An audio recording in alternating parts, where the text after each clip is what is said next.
वलियूरकुन्नू गावात दामू नावाचा एक शेतकरी राहत होता.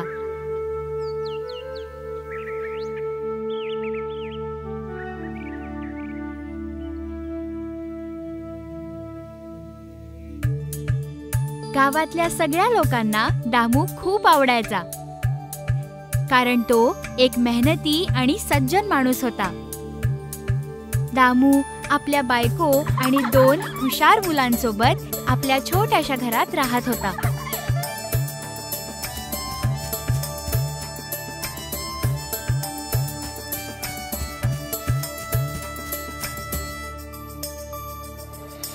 दामू आणि त्याच्या परिवाराचं घर त्याच्या घराजवळील शेतात भाज्या उगवून आणि ते दूर कुठेतरी बाजारात विकून येणाऱ्या पैशातनं चालत होतं.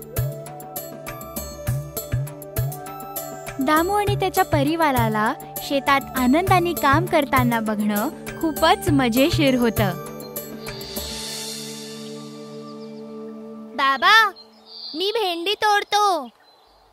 मी तुमच्यासाठी लौकी तोडून आणली आहे.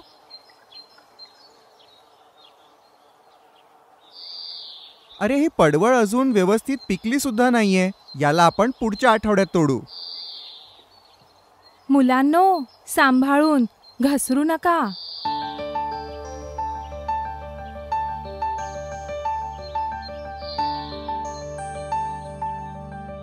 कारलं, शेंगा, पडवळ, लौकी, भेंडी आणि फळं. नारळ, आंबा, लिंबू आहे. या रे या, विकत घ्या.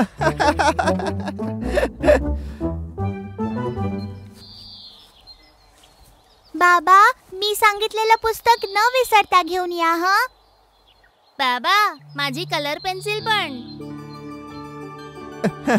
ठीक आहे, अगदी लक्षात ठेवून सगळं घेऊन येईल बरं का. टाटा.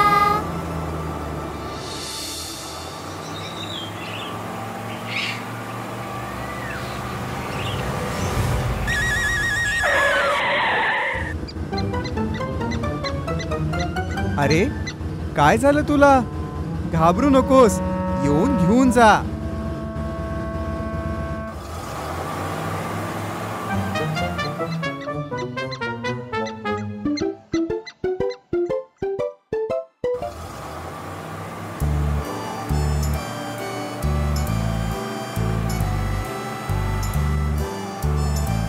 कोणताही विलंब न करता दामू आपल्या भाज्या घेऊन बाजारात पोहोचला.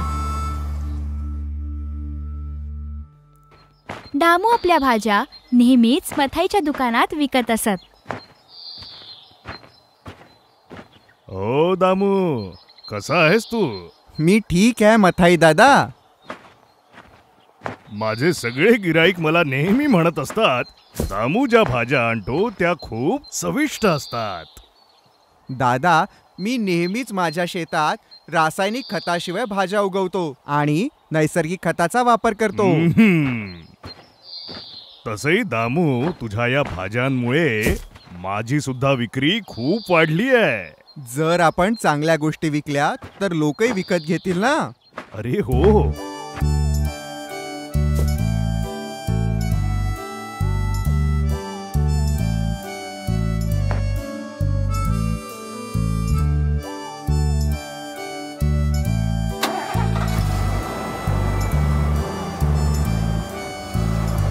बाजारात जाण्याकरता शहरातून गावाकडे जंगलातून जाणारा रस्ता खूप जास्त भयानक होता. पण खूप वर्षांपासून या रस्त्याने येणं जाणं केल्यामुळे दामूला हा रस्ता पूर्णतः ठाऊक होता.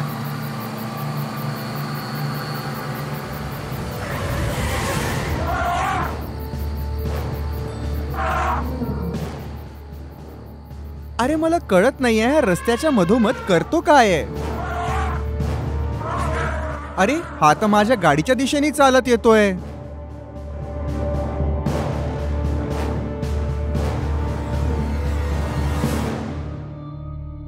अरे, हे काय? हत्तीच्या डोळ्यात अश्रू कसे काय?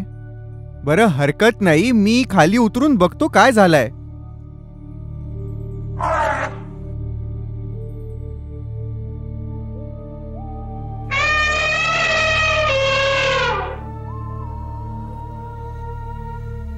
असं वाटतंय की काहीतरी गडबड झालीये. मला वाटतंय की हा मला त्याच्या मदतीसाठी बोलवतोय.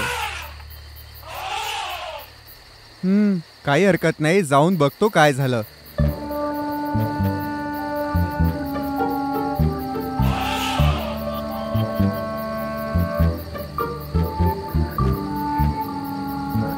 अरे हा हत्ती मला नेमका कुठे घेऊन चाललाय?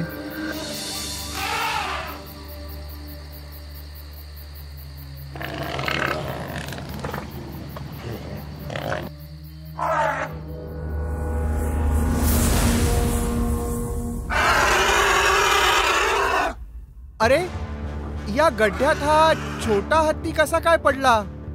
हे असं वाईट कृत्य कोणी केलं असेल? अच्छा, तर मला आता कळलं की तू मला इथे का बोलवलंस. ठीक आहे, मी तुझी मदत नक्की करेल.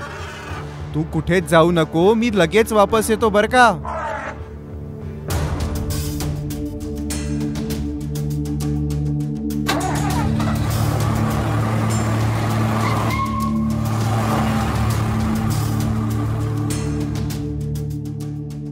दामू लवकरच वनरक्षकांना घेऊन त्या छोट्या हत्तीला वाचवायला त्या ठिकाणी परत आला.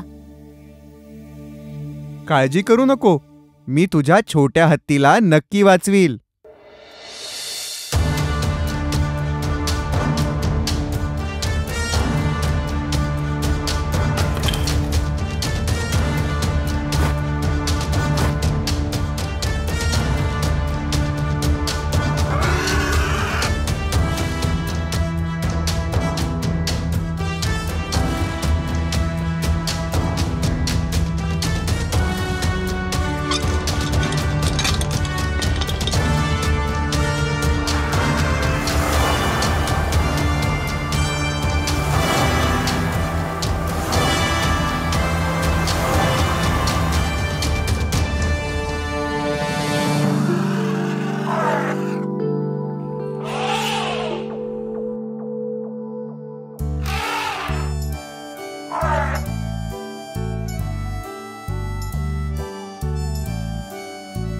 दामू, या जगाला तुझ्यासारखी लोक हवी आहेत जी चांगली कामं करतात, तीही खरेपणाने.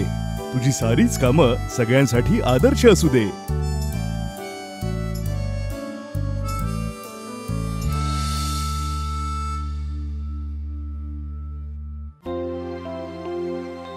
एका गावात एक आजी राहत होती. आजी तिचं घर आणि तिचं अंगण सगळं नेहमी छान साफ ठेवत होती. ती आपल्या घराच्या जवळपास फुलझाडं लावून त्याला स्वच्छ ठेवत असे, सुंदर बनवून ठेवत असे.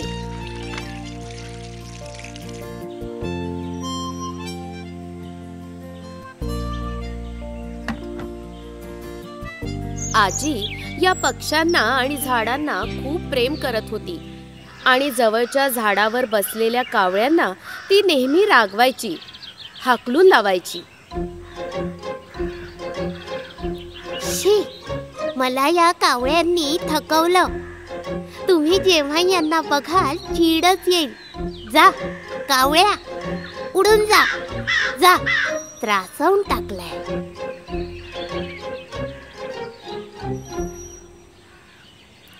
अरे ही आजी या बिचाऱ्या कावळ्यांना का पळवून लावते?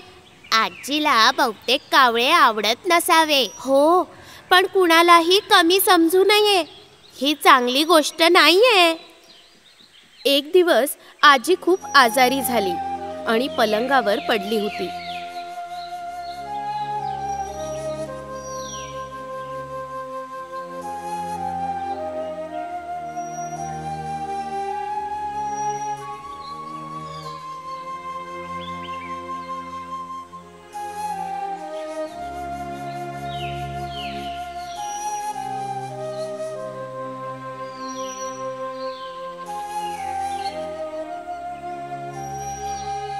खोलीत आपल्या पलंगावर बसलेली आजी आपल्या अंगणात पडलेल्या कचऱ्याला बघून दुःखी होते. अरे बापरे, माझं घर आणि माझं अंगण किती घाण झालंय. आता मी काय करू? आता जेव्हा मी ठीक होईन तेव्हा हे सगळं स्वच्छ करून घेईन. आणि माझी मदत करायला पण कुणी नाहीये इथे.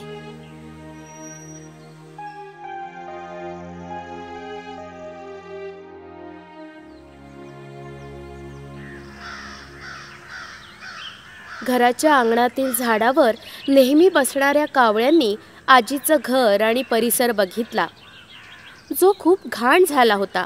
हे बघून त्यांना शंका आली. आजी इथे नाहीये. आजीला काय झालं? आज अंगण पण साफ नाहीये. बरोबर म्हटलंस. आजी नेहमी स्वच्छ ठेवते. काय माहित आज काय झालं? ती आजारी आहे की काही झालंय? आजी कुठे गेली आहे का? मग आपण सगळे मिळून साफ करायचं का? आपण असं करू शकतो? आपण जर असं करू तर आजीला आवडेल का? आपल्याला तर नेहमी रागवते ती. अच्छा, आजीने असा विचार तर केलाच नसेल ना. चला तर मग आपण मिळून अंगण स्वच्छ करूया.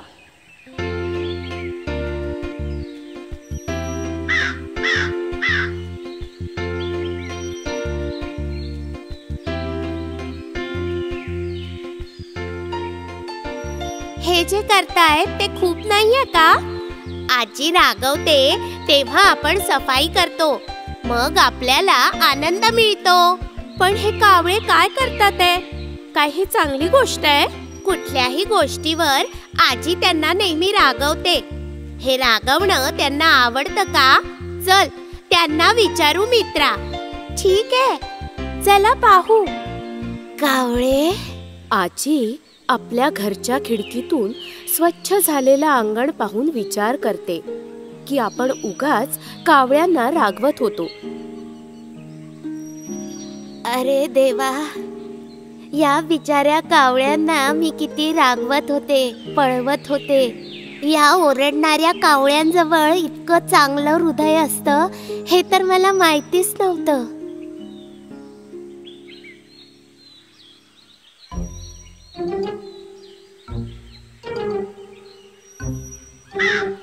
अरे मुलांनो, जाऊ नका, नका जाऊ. घाबरू नका. आता मी तुम्हाला काही करणार नाही. काय तुम्ही हे पाहिलं? हा मालपुआ आहे. हा तुमच्यासाठी आहे. चला या, हे सगळं तुमच्यासाठी आहे. पोटभर खा. या या मुलांनो, या. आजीने कावळ्यांना तुपातला मालपुआ खायला दिला आणि ते सगळे खुश होऊन मालपुआ खात होते. आणि तेव्हा आजी आणि कावळ्यांमध्ये मैत्री झाली. आता आजी त्यांच्यासाठी जेवण बनवायची आणि ते प्रेमाने खायला यायचे.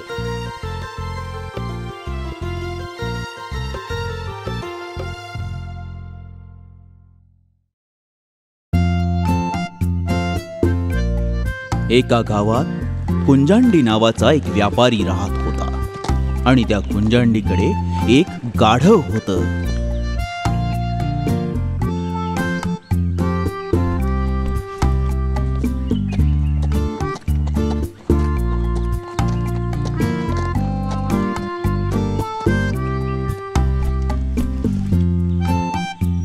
कुंजांडी त्या गाढवाच्या अंगावर सगळं सामान ठेवून बाजारात जायचा.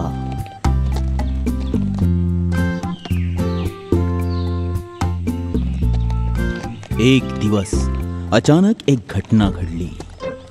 जेव्हा बाजारातून कुंजांडी घरी येत होता तेव्हा त्याला थकवा जाणवायला लागला. तेव्हा त्याने विचार केला की थोडा वेळ या झाडाखाली बसून आराम करावा. आणि हे बघून त्याचं गाढव त्याच्यासोबत आराम करू लागलं. दोघंही इतके थकले होते की कुंजांडीला झोप लागली. आणि तेव्हा तिथे एक साप आला आणि त्या सापाला बघून गाढवाने, बाप रे, काय हा साप आहे? हा तर मालकांच्या जवळ जातोय. असं वाटतंय की हा त्यांना चावायला जातोय. मला काही करून मालकाला वाचवावं लागेल. तुला माझ्या मालकाला चावायचं आहे ना? थांब, तुला दाखवतो.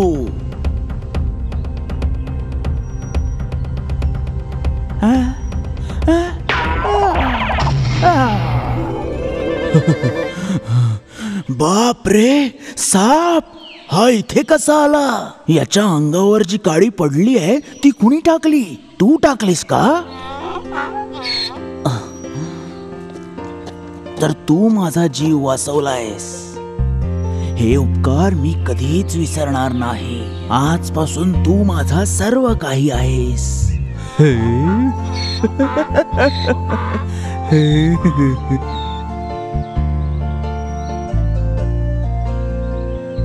कुंजांडी नेहमी सर्व सामान गाढवाच्या अंगावर लादून बाजारात जायचा आणि सगळं सामान विकल्यावर गाढवासोबत घरी परत यायचा. हे त्याचं नेहमीच होतं. ऐक बाळा, जर तू उत्साहासोबत खूप मेहनत करशील ना तर त्याचं फळही तुला खूप चांगलं मिळेल. कळलं मला, पण मालिक हे तर खूप वजनदार आहे. अरे बेटा, तू माझं सोनं आहेस. मी तुझ्यावर भार कसा लादेन? समजलं बाळा? आपला थकवा दूर करण्यासाठी मी तुला एक छानसं गाणं ऐकवतो. काय गाणं? हे फक्त गाणं नाहीये, हे तुझ्याबद्दलचं गाणं आहे. गाढवाच्या मुला हळू का चालतो, जोरात चाल रे तू. कुंजांडीच्या गाढवा तू, जोरात चाल रे तू. कसं वाटलं गाणं? काय मालक, तुमचं गाणं ऐकण्यापेक्षा तर मी वजनच उचलेल. एक दिवस कुंजांडी आणि त्याचं गाढव सगळं सामान विकून रोज सारखंच खूप आनंदात शहराकडे येत होता. आणि तो गाढवाला म्हणाला, अरे हे गाढवा, तुझ्या पाठीवर काही सामान नाहीये म्हणून तू जोरात चालतोयस. अरे मालक, लवकर चला, मला घरी जाऊन आरामही करायचा आहे ना. अरे बापरे, बापरे, गड्ड्यात पडलास. मी तुला मगापासूनच म्हणत होतो हळू चाल, पण माझं तुला ऐकायचंच नव्हतं. अरे देवा, कसं काढू याला? या गाढवाला बाहेर काढायला काहीतरी करावं लागेल.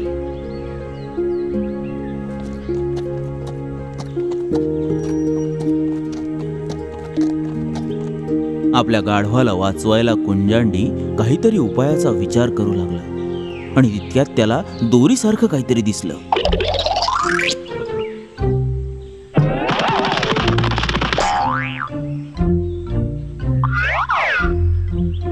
अरे ए गाढवा, या दोरीच्या साह्याने वर येऊन जा. कसंही करून तुला वाचवावं लागेल आता. अरे तुझ्याशिवाय मी कसा राहू शकेन? कुंजांडी खूप दुःखी झाला होता. तेव्हा रस्त्याने जाणाऱ्या एका माणसाने त्याला पाहिलं. कुंजांडीची गध्याला वाचवायची कल्पना बघून त्याला एक गंमत सुचली. त्याने कुंजांडीला म्हटलं, अरे माझ्या मित्रा, विहिरीत जो पडलाय तो गाढव आहे. तो दोरीच्या साह्याने वर नाही येऊ शकत. मग तू सांग कसं वाचवू याला? याला कसंही करून मला वाचवावंच लागेल. अरे माझ्या मित्रा, ही विहीर खोल आहे. काहीही केलंस तरी तू यातून गाढवाला बाहेर नाही काढू शकत. त्याचा पिच्छा सोडून दे. अरे हे कसं बोलतोयस तू? तर बसून इथेच पहारा देत राहा. कुंजांडी आपल्या गाढवाला वाचवू न शकल्यामुळे उदास होऊन हा विचार करायला लागला की आता तो काय करेल. त्याला वाचवण्याच्या प्रयत्नात कधी दिवसाची रात्र झाली हे त्याला कळलंही नाही. कुंजांडी खूप त्रस्त होता. त्यावेळी वाटेवरून एक संन्यासी जात होते. त्यांनी कुंजांडीकडे पाहिलं आणि तो त्यांना त्रस्त दिसला म्हणून ते त्याला विचारायला त्याच्या जवळ गेले. अच्छा, तर ही समस्या आहे. मी तुला एक प्रश्न विचारू? तू या गाढवाला इथे सोडून पुढे का नाही गेलास? याने माझा जीव वाचवलाय महाराज. मी याला सोडून कसं जाऊ? काल संध्याकाळपासून याने काहीही खाल्लं नाहीये. तुला हे गाढव इतकं आवडलंय का? हो महाराज, मला याला वाचवायसाठी कृपया काहीतरी उपाय सांगा. अच्छा, असं आहे. तुझं या गाढवावरचं प्रेम बघून मला खूप आनंद झाला. कसंही करून माझ्या गाढवाला वाचवा महाराज. काळजी करू नकोस, तुझ्या गाढवाला आपण नक्की वाचवू. तू जाऊन माती घेऊन ये. ती कशासाठी? या गड्ड्यात टाकण्यासाठी. अरे, गड्डा बुजून जाईल, माझं गाढव मरून जाईल महाराज. तू घाबरू नकोस कुंजांडी, माझ्यावर विश्वास ठेव. जा. कुंजांडीने महाराजांच्या शब्दांवर विश्वास ठेवून कुंजांडी रेती आणू लागला आणि जाऊन जाऊन आपल्या गाढवाला वाचवायसाठी भीतीने टाकू लागला. घाबरू नकोस कुंजांडी, गड्ड्यात माती टाकत राहा. घाबरायचं काहीही कारण नाहीये. मी तुझ्या सोबत आहे कुंजांडी. कुंजांडीने जेव्हा खाली पाहिलं तेव्हा त्याच्या लक्षात आलं की गाढव हळूहळू वर येतंय. कुंजांडीला हे बघून आनंद झाला आणि तो धावून धावून माती आणू लागला. कुंजांडीला आनंदी बघून संन्यासी आपल्या मार्गाने मार्गस्थ झाले.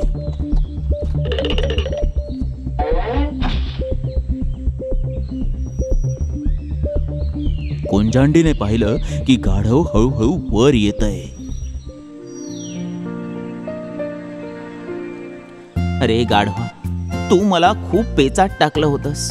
जर त्या संन्यासाने मला मार्ग नसता सांगितला तर मी तुला बाहेर काढूच शकलो नसतो.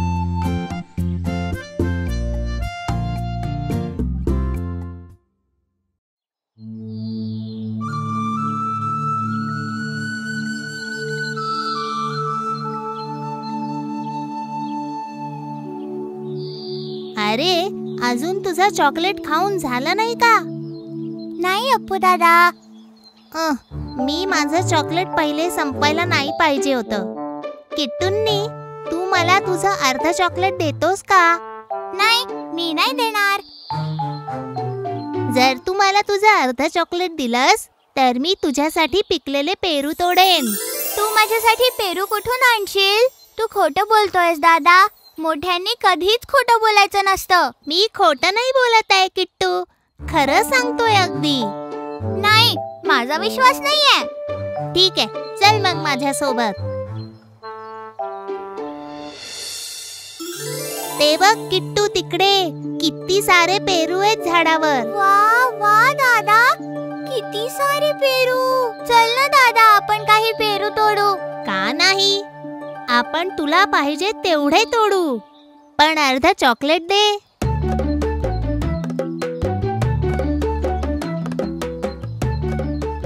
तिकडे बघ किट्टू, पोपट. पेरूच्या झाडावर पोपट. वा दादा, खरंच किती सुंदर पोपट आहे. वा वा, चल ना आपण जाऊन त्याला पकडूया.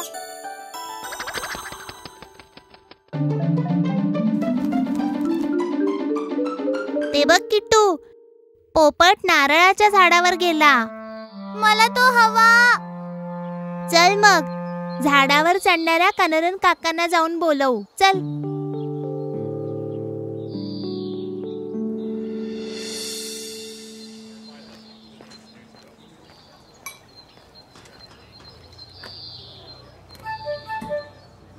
काय झालं पोरांनो? तुम्ही आमच्यासाठी पोपटाला पकडू शकता का? एक पोपट? ओ, पण तुमच्यासाठी मी कुठून पकडून आणावा बरं एक पोपट? तो तिकडे आहे पोपट. तुम्ही आमच्या सोबत चलता का? बरं, मी येतो. पण आपल्याला जायचं कुठे आहे? कारणा काकांसोबत किट्टूंनी आणि अप्पूंनी पेरूच्या झाडाच्या दिशेने निघाले. तेव्हा किट्टूंनी वाळलेल्या नारळाच्या दिशेने आपलं बोट दाखवत म्हणाला, तो पोपट त्या झाडावरती आहे.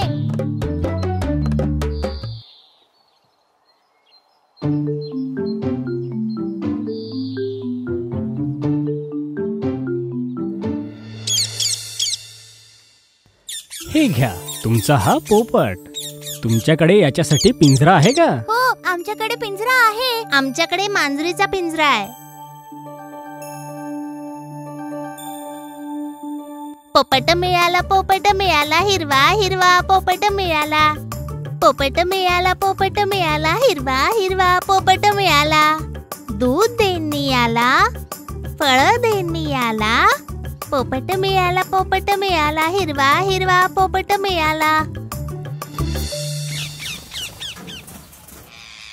हे बघ पोपटा, हे बघ आम्ही तुझ्यासाठी काय काय आणलंय.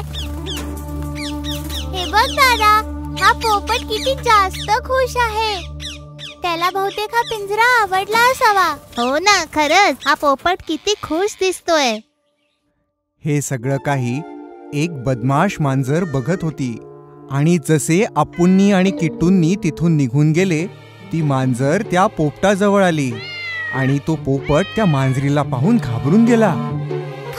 घाबरू नको, मी तर फक्त बघायला आली होती की माझ्या पिंजऱ्यात कोण आलाय. मित्रा, तू माझी मदत करशील का? कसली मदत पाहिजे? मला बाहेर काढू शकतोस का? तू इथून तशीच बाहेर जाऊ शकते. मी तर नेहमी एकटीच बाहेर पडायची. अरे मित्रा, त्या मुलांनी मला पिंजऱ्यामध्ये बंद केलंय. मी स्वतः बाहेर नाही येऊ शकत. हो, असं झालं. खूप चुकीचं झालं बिचाऱ्या. मी तुला मदत नाही करू शकत. मला कुलूप तोडता नाही येत. अरे मित्रा, मला आकाशात उंच भरारी घेत उडायचंय. मी एक निष्पाप जीव आहे रे. मला शेतामधलं धान्य खायची इच्छा आहे. पिकलेले पेरू खायचे आहेत. माझं स्वतःचं घर बनवून राहायचंय. माझे पंख पसरवून मी परत कसं उडणार? मी हे जग परत कसं बघणार? मला आता अच्छा, बरं, मी तुला एक युक्ती सांगते. पण तुला खूप लक्ष देऊन ऍक्टिंग करावी लागेल आणि त्याकरता तुला 2 दिवस उपाशी पण राहावे लागेल. करशील? ठीक आहे. इथून बाहेर निघण्याकरता मी काहीही करायला तयार आहे. ह्या क्षणापासून तुला काहीच खायचं नाहीये आणि कुठलाही आवाज नाही करायचा आहे. असं म्हणून कुरुंबी मांजर तिथून निघून गेली. पुढच्या दिवशी सकाळी जेव्हा अप्पूंनी आणि किट्टूंनी तिकडे आले, तेव्हा त्यांनी पाहिलं की तो पोपट शांतपणे तिकडे बसला होता. त्यानं रात्री दिलेलं फळ सुद्धा खाल्लं नव्हतं. काय झालं रे? तुला भूक नाही लागली का? की तुला दिलेलं अन्न आवडलं नाही? ठीक आहे, दुसरं देतो. अप्पू दादा, हा पोपट काही खात का नाहीये? नाही रे किट्टू, त्याला बरं नसेल कदाचित.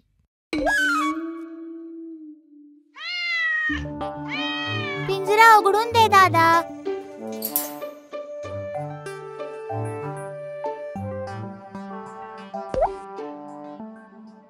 अरे किट्टू, आपला पोपट. पोपटाला उंच आकाशात उडताना पाहून अप्पूंनी आणि किट्टूंनी आश्चर्यचकित झाले. किट्टूंनी रडायला लागला. अप्पूंनी किट्टूंनीला समजावत म्हणाला, अरे आपला पोपट तर उडून गेला. अरे जाऊ दे रे किट्टू, तो बाहेर कदाचित जास्त खुश राहत असेल. जाऊ दे त्याला.